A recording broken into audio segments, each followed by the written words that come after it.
Hello. Okay, so today I'm here to talk about transformation. Something that was a pretty big theme within my recent book that I published, The Pantomime of a Southern Chameleon, was this sort of notion that you can transform your memories, transform the story that you've left behind you into something bigger than yourself. But what does transformation even mean? I often take inspiration from alchemical principles, right?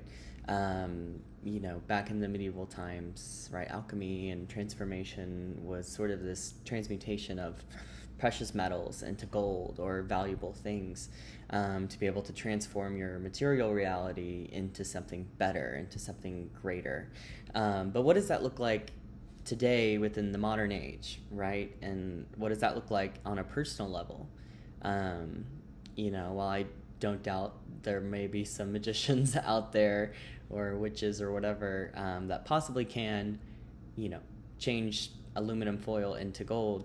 The rest of us, the whole of humanity, right? We're sort of just left with our lives and the things that we create in our day to day. And so I think for myself, at least, transformation is the idea of gaining a new perspective, right? And that looks like putting yourself under a microscope, really looking at all of your qualities, good, bad, what were your motivations, in certain things within your life, right? What were the things that pushed you to react a certain way? And sort of view that all without judgment. And, this may be one single memory that's very painful, or maybe a single memory that you just can't quite get past. And so for myself, right, I try to think, how can this relate to other people around me? For myself, and in my book, I talk a lot about sexual assault, right? And a lot of people in my life, a lot of women in my life, had experienced similar things. But I didn't really see a lot of media or stories out there that really talked about the truth of it, right? Sort of our messy reactions to these sort of traumatic things that happen to us. And so for myself, for me to transform it, I had to view every event in my life as sort of this, I guess, mythical progression. Whereas I saw, one event led to another, right? There's this sort of butterfly effect. And, it was a result of forces greater than myself. And whether that's true or not, it doesn't really matter, because for me, that's how I was able to move on. And that's how I was able to really recount and face all the things that happened to me. It was less about, trying to be in contact with some supreme force, while there's part of me that still wants to do that and, desires that part of reality.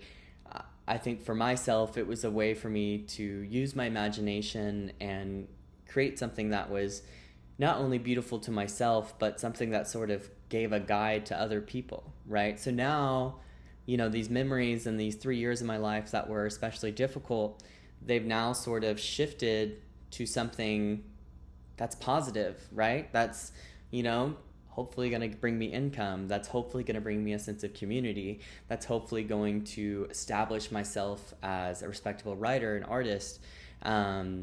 It's no longer this period of my life where I was especially weak, or, I was treated badly or left out or feeling alone. Now, this is my sort of attempt to bridging that gap, right? I guess re-entering back into the world, because I think I felt so alone and isolated, and I guess just not of the world as I used to. And I think it's also sort of opened up a new path for myself where I can now access other memories within my life, right? Things that maybe I sort of locked away with the key and threw back. I can now relook at that, right? Because I know within myself, because I made this huge transformation, I have the ability to face my fears, face the things that, kind of sucked about my growing up experience. Right? Recently, I I guess I've been thinking a lot about, my coming out experience. It's pride, and I think that, my experience in itself was a pretty terrible one. I think that, I didn't really get the chance to have this great proclamation to the world that, hey, I'm gay, and hey, I'm this. I was just sort of outed, right? It sort of just got ripped out of me. And I think, this feeling of powerlessness and isolation sort of, started there. And then that sort of gave me a foundation that was a little bit rocky when I got to university. And while it was definitely not the cause of all of those painful years of my life that I talked about in the book, I'm now starting to see, okay, this sort of fear of not being accepted, this sort of fear of feeling different and I guess not entirely fitting in or being rejected sort of stayed within me. And I think I put on this rougher exterior, something that was more focused, on the superficial. And I surrounded myself with people that emulated those things. And as a result of that, I didn't get, social connections that were nurturing. It was more social connections that were sort of out of pain or mutual discomfort, or, maybe all of us were sort of performing, and we weren't actually really there with each other. And yeah, I guess I'm sort of starting to see that now, how much our foundations can truly affect how we socialize with others. And it's all sort of this snowball effect of who you are. And that's equally beautiful as it is terrifying, right? Because I would love to think that I'm in control of everything, and there's no unseen forces within myself that are motivating me to do things, but that's simply not the case. I think my goal right now and my duty is to just keep exploring what does it mean to be myself, right? And so now I'm reflecting back on these memories. I'm reflecting back on, certain behaviors in my childhood home, right? How had these affected me? Maybe they were small, but, how did that snowball effect, and how did that cause certain personality traits within myself? Because I think now that I've released this thing into the world, I've released my book, I've released my story, and this, first example of personal transformation within myself, I have noticed, at least within the week after publishing, I was of course extremely proud and grateful for the opportunity, but there was also this part of myself that was very raw and exposed, and I guess that sense of vulnerability, I guess I thought I was going to be way more comfortable with it, and I thought I was going to be, brave enough to face that, and I think I was, but I didn't realize how heavy that felt, and sort of that, I guess, lethargy that comes after releasing such a big weight. I found myself not wanting to talk to anybody. I found myself wanting to just be sort of shut off from the world and, crawl back into my hole. And honestly, this whole past week, I have, I've of course been trying to share, the news. I just published a book, but there was this voice inside of me that was just like, stay inside, don't say anything, be afraid of the entire world.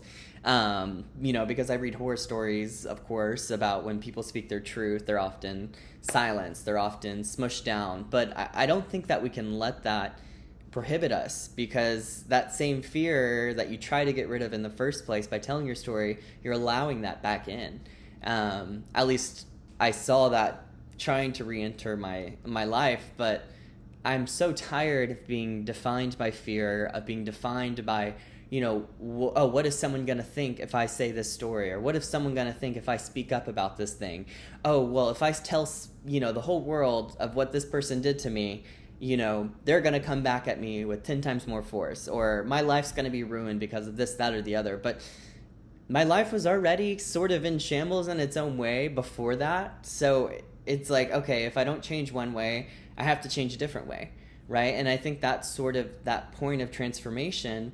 At least on a personal note for me, it's like, well, that's why I have to do it even more, right? Because I was at a crossroads. I had to change in one way or the other, and I would rather be the person that's unafraid and brave and confident, and maybe they make a ton of mistakes. Maybe they don't say it all in the right way, but I would rather speak up and say something than say nothing at all, and have to live with the weight of all of this, like, pain and suffering and trauma, right? Because that's not what life's about. We're not supposed to just, I guess, muddle and spin on the same thing over and over and over again, because you're not growing, you're not changing, you're not evolving. And if I don't evolve, then all of the people in my past, maybe the ones that were doing wrongly, and maybe people that have wronged me in the past, or even just bad memories that I've had, those win because they're defining what I'm doing.